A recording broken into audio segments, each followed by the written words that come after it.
2016학년도 수능 국어 영역 B형 29번 문제 풀이 시작하도록 하겠습니다. 윗글을 통해 알 수 있는 내용으로 가장 적절한 거. 역시 내용일치 문제 안 나오면 섭섭하죠. 그렇죠. 내용일치 문제 한번 해결을 해보도록 하겠습니다. 자, 1번 적절한 거 1번 스카이다이버가 낙하 운동할 때에는 마찰 항력이 전체 항력의 대부분을 차지하게 된다. 자, 우리 아까 기록해 놓은 거 있죠.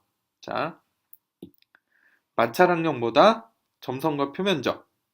자, 그리고 압력 항력, 전후방 압력차. 그런데 자, 우리가 알고 있는 게 무엇이죠?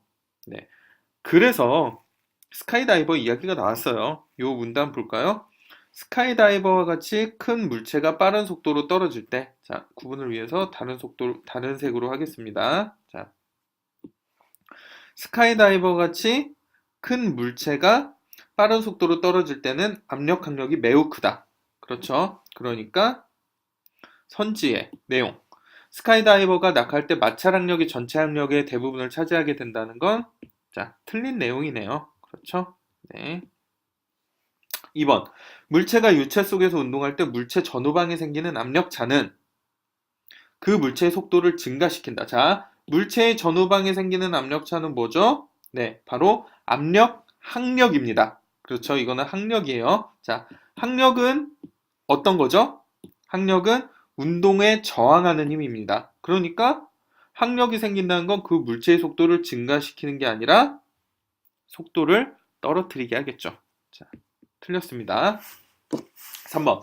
낙하하는 물체의 속도가 종단 속도에 이르게 되면 이거 우리 아까 메모해놨죠. 종단 속도일 때 가속도는 제로입니다. 자, 그 물체의 가속도는 중력 가속도와 같아진다. 아니죠. 중력 가속도가 0이 되면 우리 그걸 뭐라고 부르죠? 무중력 상태라고 하죠. 둥둥 떠다닐 거예요. 3번도 틀렸습니다. 4번. 균일한 밀도의 액체 속에서 낙하하는 동전에 작용하는 부력은, 자, 여기서 다시 한번 생각해 봅시다. 부력은 뭐다?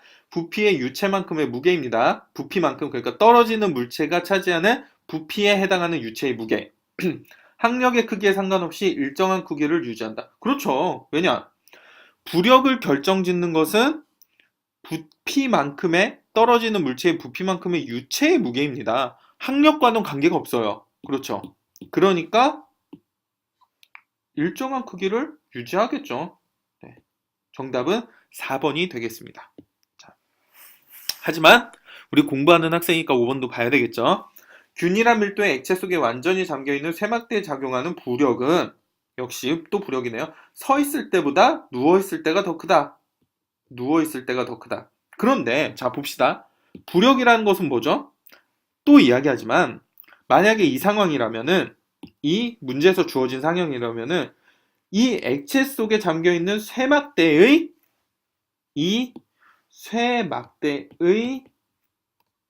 부피에 해당하는 액체의 무게가 될 거예요. 그렇죠. 그렇다면은 이 쇠막대가 누워있을 때랑 서 있을 때 중에 언제가 부피가 더 클까요? 당연히 이 쇠막대는 누워있건 서 있건 간에 똑같죠, 부피가. 그 쇠막대가 누워있다고 갑자기 쪼그라들진 않을 거 아니에요. 그러니까 부력은 어떻죠? 부력은 같겠죠. 그러니까 5번은 어떻다? 틀렸습니다. 그래서 정답은 4번입니다. 자, 여기서 중요한 것이 뭐냐면요. 이 선지의 내용 판단을 할 때, 자, 여러분 뭐 1번부터 2번, 3번, 4번 뭐 왜 답이고 왜 답이 아니고, 이거보다 중요한 건 뭐라 그랬죠? 다음에 이런 문제를 풀더라도 어떻게 해야지 잘 풀 수 있을까? 이거를 보는 거라고 했죠. 자, 여러분 1번, 2번, 자, 요 선지를 판단할 때 중요한 건 뭐냐면요. 자, 서술된 내용에만 의존해야 한다는 것입니다. 자, 부력이, 자, 우리 정리한 거 볼게요. 부력은 유체만큼의 무게고, 항력은 운동에 저항하는 힘이고, 이런 생각이 많다 보니까, 뭐, 항력이 이럴 때 부력은 어떻게 변할까? 부력이 있을 때 항력은 어떻게 변할까? 이것에 대한 생각이 많아질 수 있는데, 이것은 여러분들의 배경 지식에 의존하는 풀이가 돼버리는 거예요.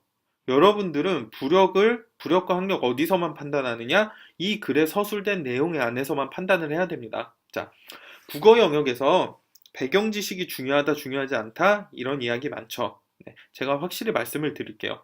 국어 영역에서 배경 지식은 매우 중요합니다. 정말 많이 중요해요. 하지만 배경 지식이 영향을 미치는 건 지문 이해까지만입니다.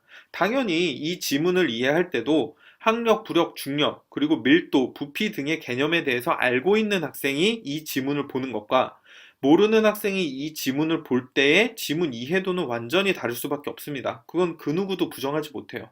하지만 그건 지문 이해까지만이고요.